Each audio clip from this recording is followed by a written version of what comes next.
اللہ سے باتیں کیا کرو. یہ کمال ہے. یقین بتاؤں آپ کو, دنیا میں بڑے آدمی سے بات کرنے کا موقع نہیں ملتا. ٹائم پہلے لینا پڑتا ہے. اول تو ٹائم ہی نہیں ملتا, مل بھی جائے تو کسی سیکرٹری کے تھرو ٹائم ملتا ہے. وہ پہلے ہی بتا دیتا ہے صاحب بہت بیزی ہیں, 5 منٹ سے زیادہ بات نہیں کر سکتے. اتنا مشکل ہے دنیا میں بڑے لوگوں سے بات کرنا. مگر میں بتاتا ہوں جس نے کائنات بنائی ہے اس سے بات کرنا کتنا آسان ہے. میرے اور رب کے بیچ میں کوئی سیکرٹری نہیں ہے. ہاتھ اٹھاؤ اور ڈائریکٹ بات کرنا شروع کرو. جتنی دیر کرنی ہے کرو نا بات. اور وہ خود فرماتا ہے ادعونی استجب لکم, مانگو میں تمہیں عطا کروں گا. وہ دینے کے لیے تیار ہے. ہم پکارتے, ہمیں جلدی اتنی ہے, ہمیں اس کے گھر میں چین ہی نہیں آ رہا. ارے 2 رکعت نفل پڑھ لی, کبھی تسبیح پڑھ لی, سب چلے گئے تو کونے میں اللہ سے باتیں شروع کر دی.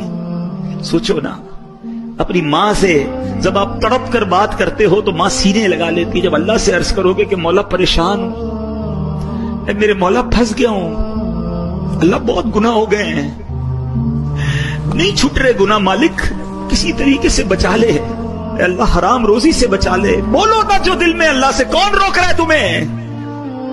اور جس زبان میں بات کرنی ہے کرو. ارے وہ تو دلوں کے حال جانتا ہے, وہ تمہاری کیفیات کو دیکھ رہا ہے. اس کے گھر میں آئے ہو تو مانگو نا اس سے. ارے تمہارا مہمان تمہارے ڈرائنگ روم میں بیٹھ جائے اور رونا شروع کر دے کہ پریشان ہوں, تو کیا دھکے دے کے نکالو گے؟